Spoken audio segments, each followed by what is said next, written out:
bienvenidos al Centro Universitario de la Cruz. Estamos en la presentación de los candidatos a las elecciones. De mi parte, desearle el mayor de los éxitos. Mi nombre es Karen Pizarro Camacho y soy la delegada electoral del Centro Universitario de la Cruz. Buenos días, Alejandra, Karen, Liz, Mario y todas las personas que hacen posible que este centro salga adelante, que tal vez no están aquí porque están atendiendo afuera. Un centro hermoso que deberíamos de copiar este modelo de construcción circular, porque así es como hay que pensar la educación, como un proceso circular de unión con espacios de articulación. Yo considero que estar en un consejo universitario sobre todo tiene que ver con tener una perspectiva para la generación de políticas. Y hay algunos aspectos que para mí son prioritarios, por ejemplo, pensar en que se trata de no dejar a los estudiantes solos, se trata de que antes de su matrícula, si sabemos que el sistema se va a caer, les avisemos y les digamos qué hacer. Se trata de la implementación de la tutoría cero para que ellos entiendan cómo es el sistema de educación a distancia. Se trata de hacer llegar los materiales antes de las tutorías.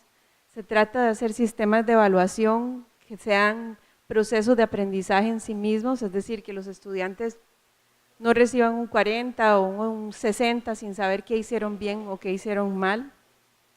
Se trata de equidad, de acceso a los servicios en los centros universitarios, de que si uno está en la Cruz o está en San José no tenga una diferencia de oportunidades. Se trata de apoyar habilidades investigativas para que cuando hagan sus trabajos finales de graduación sepan cómo plantear una investigación, cómo abordarla, que tengan recursos, que tengan una biblioteca, que tengan guía, que tengan orientación. Pero también se trata de proveer que los funcionarios tengan condiciones para brindar esos servicios. Por ejemplo, capacitación en temas específicos de mediación, de materiales o de educación a distancia. Se trata de valorar puestos y cargas y funciones. Aquí hay funcionarios todólogos que les tocan muchas actividades, en centros universitarios principalmente tenemos esa situación. Se trata de regularizar las condiciones de interinazgo. Se trata de, para mí, establecer criterios para la toma de decisiones. ¿En qué invertimos? ¿Qué es lo prioritario? ¿Qué es lo que urge? ¿Verdad? Criterios para generar autonomía de las instancias, por ejemplo, un centro que tenga la autonomía para decidir horarios de tutorías, horarios de exámenes. Ustedes son los que saben las condiciones de los estudiantes en la comunidad. Se trata del fortalecimiento del tutor regional, como generación también de fuente de empleo para regiones que tienen mucha dificultad de acceso a empleo y posiciones estratégicas por el lugar donde están. Hablamos de zonas fronterizas, de zonas con conflictos ambientales profundos, donde los centros no solo generan procesos de aprendizaje y enseñanza, sino también de extensión y de apoyo y de ser un espacio en la comunidad para articular una serie de esfuerzos. Se trata de que el Consejo Universitario apoye todas las gestiones para articular, para hacer cumplir leyes, para mejorar nuestro acceso al FES, para aumentar la cantidad de recursos que tenemos para hacer educación pública, que es un derecho humano y un bien de todos y todas al que nos debemos dirigir. Compañeros, vienen el espacio de preguntas y respuestas. Sobre el desplazamiento de los estudiantes. Como estudiante me quejo porque cuando yo entré a la universidad dije, distancia, estudio en mi casa, incluso mis hijos se acostumbraron que yo pongo un rótulo en la casa, mamá en la universidad, y yo estoy adentro en la habitación. ¿Ya? Entonces ellos saben que esas horas es como que si mamá estuviera en cualquier universidad, bueno, en cualquier parte donde esté la UNED, ¿verdad? Y que hasta que mami salga a su recreo podían venir a mí. Hoy en día así tengo disciplinado a mi esposo. Sí, porque tuve que dejar de estudiar por 7 años para formarme un poco la vida personal, que me hacía falta, y retomé los estudios. Pero ahora que vuelvo, un montón de modernidades, bueno, cosas novedosas para mí, que no las tenía cuando yo estuve hace 7 años atrás, me han llenado de mucha satisfacción. Me hablan de una plataforma, Dios, ¿con qué se come esto? Mandé varias cartas solicitando ayuda, no voy a hacerles el asunto largo, pegué contra paredes hasta que una funcionaria de este lugar me ayudó. Tuvo la gentileza de coger su tiempo y por teléfono, porque yo vivo en la montaña, y por teléfono me ayudó. Lo mismo que hizo ella me lo pudieron haber hecho en el famoso PAC, ¿verdad? Ahora viene, somos a distancia. ¿Qué concepto tienen ustedes como administradores, como funcionarios de la UNED? ¿Qué es distancia? Para mí distancia es no moverme de mi casa, excepto para venir a hacer los exámenes, a mi centro, que es el centro que yo escojo por ubicación, no el que ustedes me dispongan. Porque hay que ver factores económicos, hay que ver muchas cosas. Distancia, me piden un trabajo que yo busque en un pueblito de la montaña, entidades que estén, ya sean privadas o públicas, que estén dedicadas a las discapacidades de los estudiantes y principalmente en autismo. Yo me quedo ver en mi entorno que solamente montaña veo y les escribo, solamente tengo una escuela, y he hablado con la directora y no hay niños autistas, y vengo aquí y hablo con mis colegas, con mis compañeras de las escuelas y no tenemos niños autistas. ¿Hasta dónde tengo que desplazarme? Liberia, y si no hay en Liberia tengo que ir a Punta Arenas. Eso es ilógico. Mandé mi queja, bueno, mi queja no, mi sugerencia de por favor, sean un poco, porque muy bonito. Señores, yo soy una calidad de docente, me he formado en la UNED y he creído ciegamente cada palabra que he leído de sus libros.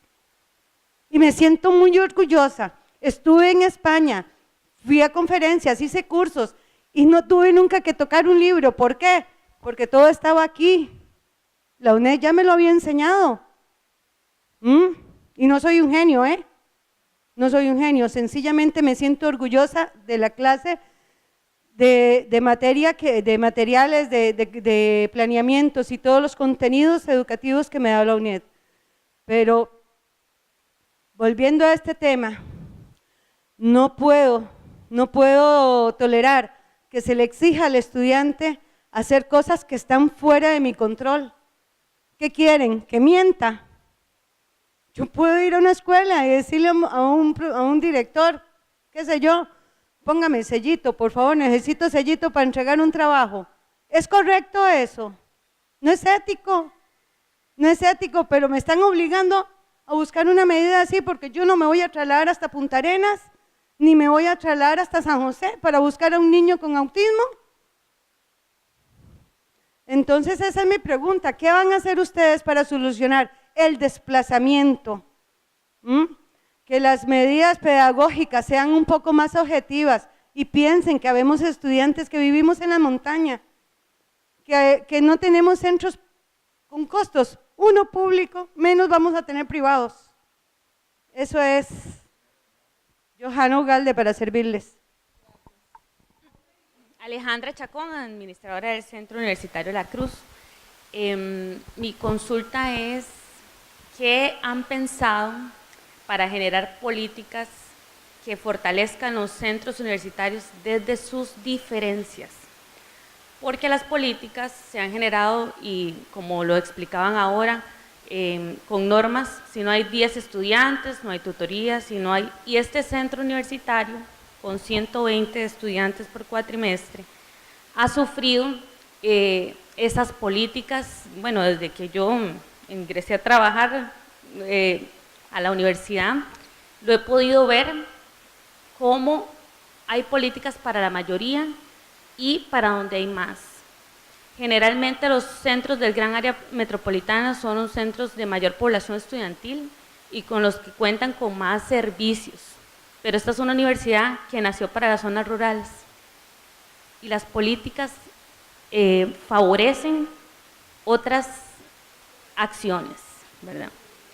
Entonces, no digo que en otras zonas no hayan estudiantes que vienen de la ruralidad, no digo eso, ¿verdad? Pero, ¿qué políticas han pensado generar para hacer esas diferencias que permitan conocer el perfil de los estudiantes, porque la situación que explicaba Johanna es, ¿verdad?, una tarea muy, digamos, una descripción de lo que tenía que hacer, muy del escritorio, quizá, ¿verdad?, cuántos centros en el país hay especializados, eso se habrá tomado en cuenta para poder decidir una acción de esta, si un estudiante va a contar con los recursos para hacer el desplazamiento, si hay facilidades para desarrollar ese trabajo, si hubiera una opción B, ¿verdad? Entonces, ¿cómo a partir del desconocimiento de la población estudiantil se han generado políticas que no funcionan para hacer crecer y para generar permanencia estudiantil?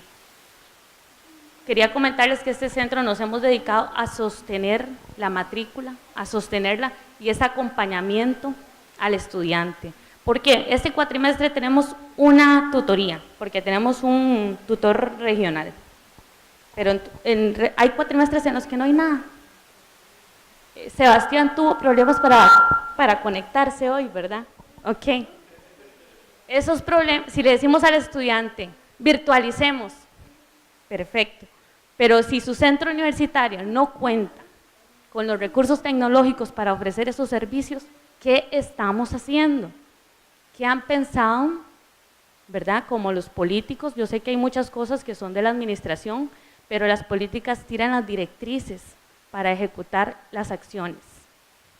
Gracias. Mi pregunta, bueno, mi nombre es Karen Pizarro, mi pregunta va enfocada sobre la capacitación de los tutores en trabajos finales de graduación.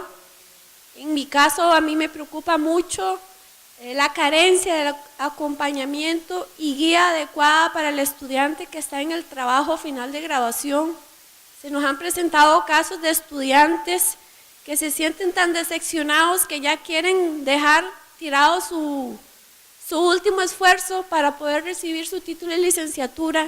Entonces me gustaría saber cuál es la estrategia, si en verdad se está dando la capacitación que el tutor debe recibir para orientar de forma adecuada a ese estudiante, el cual la universidad es de calidad y no se está dando el acompañamiento excelente y adecuado para que el estudiante salga muy satisfecho de la UNED. Mi nombre es Lisbeth Vanegas. Lisbeth Vanegas. Bueno, la consulta que yo tengo es, por ejemplo, hablamos muy bonito todo en cuanto a tecnología, en cuanto que el estudiante se tiene que incluir a todos los medios tecnológicos que hay.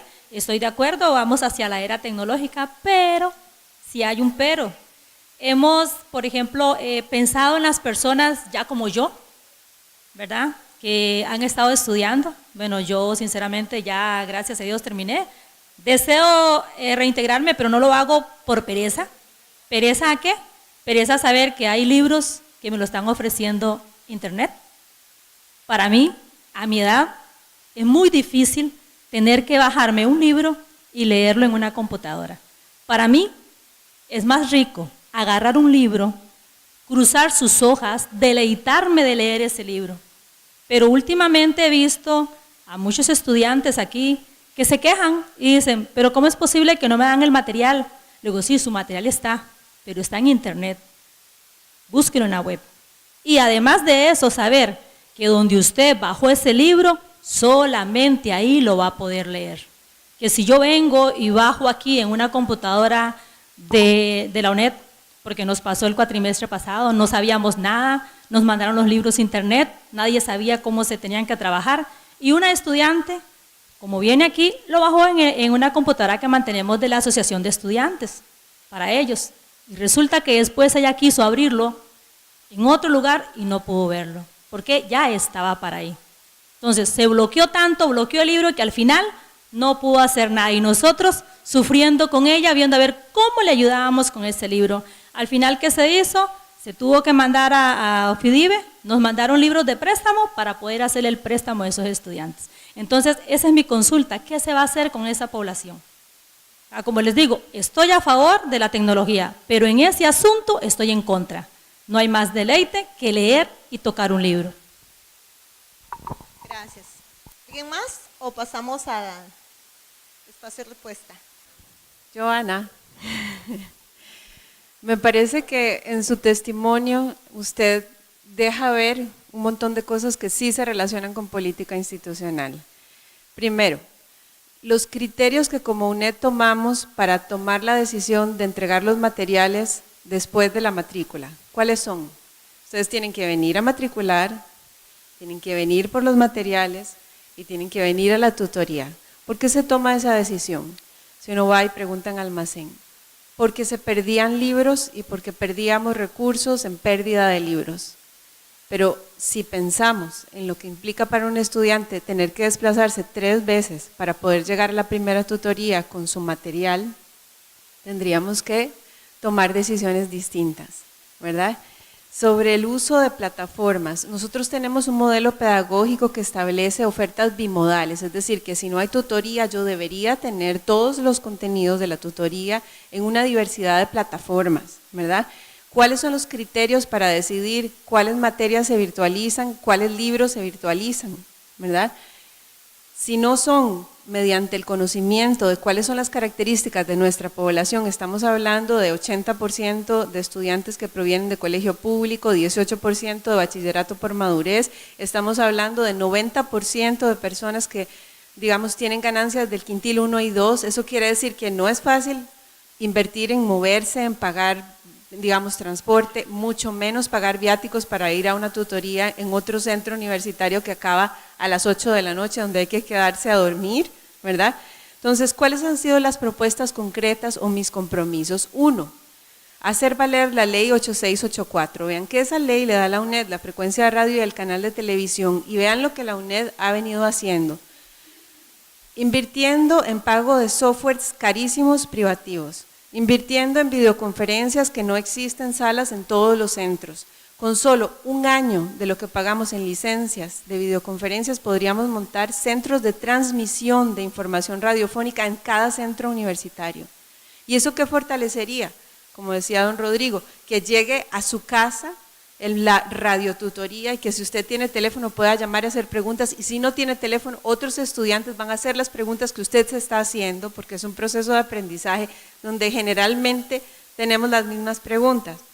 Pero también convertiría a los centros universitarios en centros de generación de contenido, es decir, que si aquí hay una tutoría, uno pone una camarita, como Sebas, o pone un transmisor para la radio y puede transmitir la tutoría desde el propio centro, pero no solo la tutoría, sino también foros, colocar temas en la agenda nacional de preocupación de las comunidades y demás.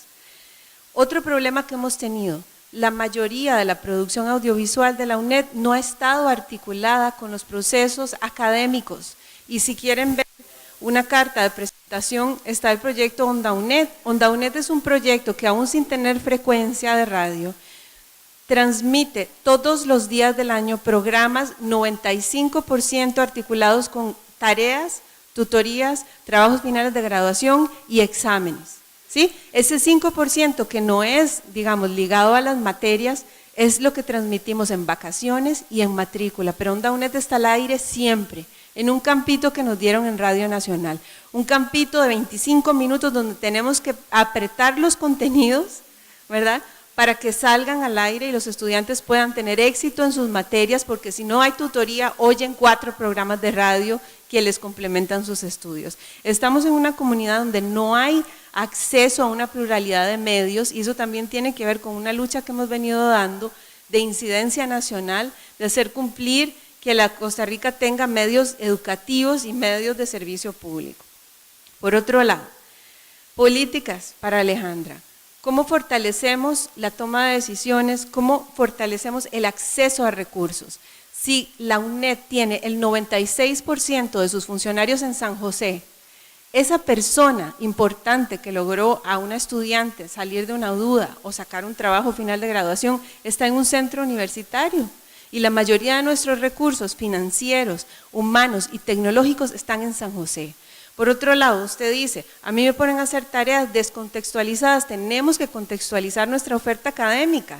En Siquirres un estudiante decía, a mí me mandaron a observar un colegio privado y aquí no hay un kinder privado, y en mi comunidad no hay kinders privados. Entonces, si nosotros producimos materiales desde la lógica de San José y transmitimos materiales y tomamos decisiones desde la lógica de San José, no estamos llegando a nuestra población meta.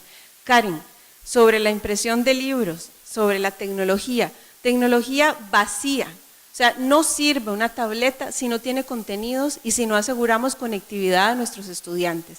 La tecnología puede generar procesos si nos centramos en los procesos de aprendizaje, en los procesos que son nuestra prioridad. Entonces, bienvenida tecnología cuando sea democratizada. Y si no, tenemos que hacer esfuerzos por las decisiones que tomamos sostenerlas. Es decir, si virtualizamos una carrera, tenemos que asegurar que todos nuestros estudiantes tengan acceso a internet. Y si eso no es posible, entonces por radio. Y si eso no es posible, por un canal educativo interuniversitario. Es decir, hay muchas maneras de hacer con lo que ya tenemos mediante políticas que prioricen en los estudiantes, en los centros universitarios y en las comunidades, y no en la sede central